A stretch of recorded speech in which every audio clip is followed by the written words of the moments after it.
Baik, kembali di Perempuan Bicara, saya tadi sudah memberikan sebuah kisi-kisi pertanyaan ya sebelum kita mulai di segmen 4 ini atau segmen terakhir ini.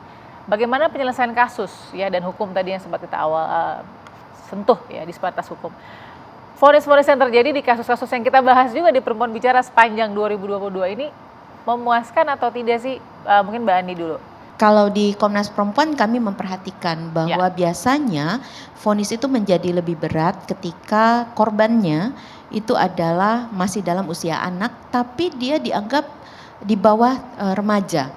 Jadi kalau sudah 13 tahun 15 sampai 18 itu mulai ada kecurigaan, kalau yang tadi istilahnya Bu Sri, dia penegak hukum juga tidak bebas dari pengaruh-pengaruh bagaimana masyarakat memandang pada si korbannya. Kalau anak-anak perempuan yang sudah remaja mulai ada semacam kecurigaan.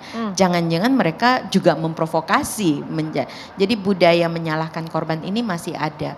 Begitu juga terhadap perempuan-perempuan muda. Misalnya yang di usia 18 sampai 35 tahun.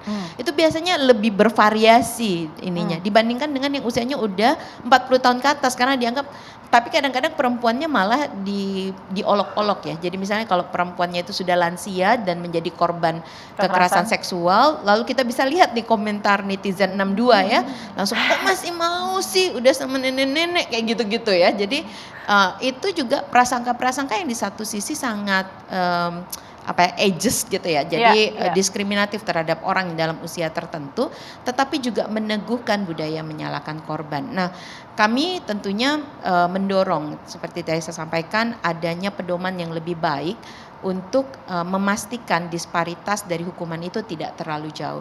Tetapi hukuman itu sesungguhnya hanyalah sebagian dari aspek pemulihan korban. Sebagian lainnya adalah justru dukungan yang ia peroleh dari sekitarnya. Melalui proses hukum itu sangat berat. Karena itulah Undang-Undang Tindak Pidana Kekerasan Seksual mensyaratkan bahwa pendampingan itu harus sejak mulai pelaporan sampai nanti pasca persidangan. Karena seberat-beratnya hukuman diberikan kepada pelaku tidak sama dengan kehidupan dari si korban itu akan bisa bergerak maju begitu saja. Pelakunya dihukum mati sekalipun belum tentu masyarakat akan memperlakukan dia dengan wajar. Bisa jadi bahkan masih tetap ada kecurigaan karena sekarang kita lihat ya banyak pelaku juga yang mendapatkan dukungan gitu atas apa yang dia lakukan dan kecurigaan sangat besar terhadap korban sehingga apapun yang hukuman diberikan kepada pelaku masih banyak juga orang yang kemudian mengecam korban, menyingkirkan korban, mengucilkan korban. Nah karena itu perhatian Komnas Perempuan adalah pada kapasitas layanan. Ini sangat serius.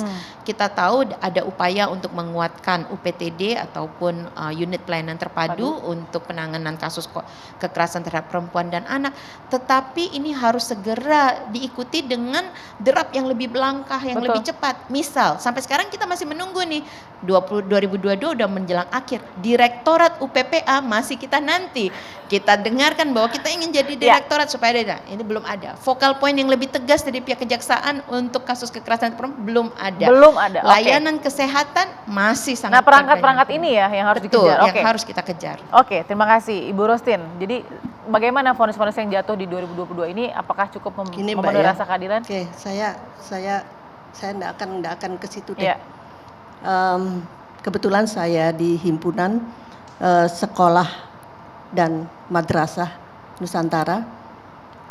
Kok rasanya dan juga saya di Komnas Perlindungan Anak, rasanya ke depan memang harus ada parenting untuk mereka-mereka ini di sekolah-sekolah madrasah ini.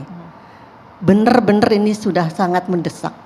Jadi sudahlah kita jangan mundur, kita harus ada parenting dan meniru dari agama Kristen.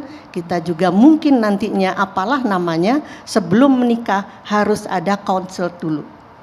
Ya, untuk diajarkan bagaimana bersikap sebagai istri dan konseling gitu loh. Saya malah pernah ya Mbak, udah lama sih kepenginnya gitu gini. Kalau nantinya di dalam nikah itu tidak hanya surat nikah yang ditunjukkan, tapi di situ dia juga punya buku Undang-Undang Perlindungan Anak dan buku Undang-Undang KDRT.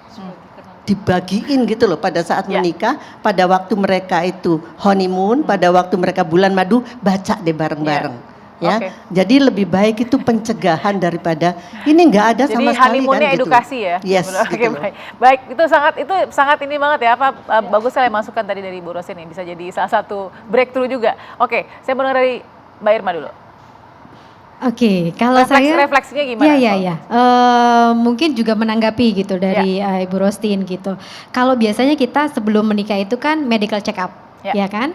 Kalau ya kenapa nggak ada psychological check up juga gitu sebelum menikah, ya kan? Sehingga kita juga cukup bisa mengetahui gitu secara kejiwaan, secara kepribadian seperti apa. Bukan berarti nanti hasilnya ada kemudian gak jadi nikah kan? Tetapi justru kita lebih pada perbaikan diri.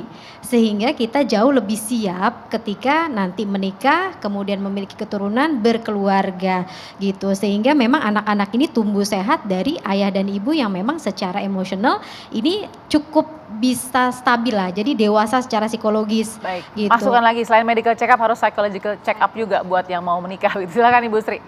Ke depan seperti apa? Kalau kita bicara soal refleksi, wah masih panjang jalannya.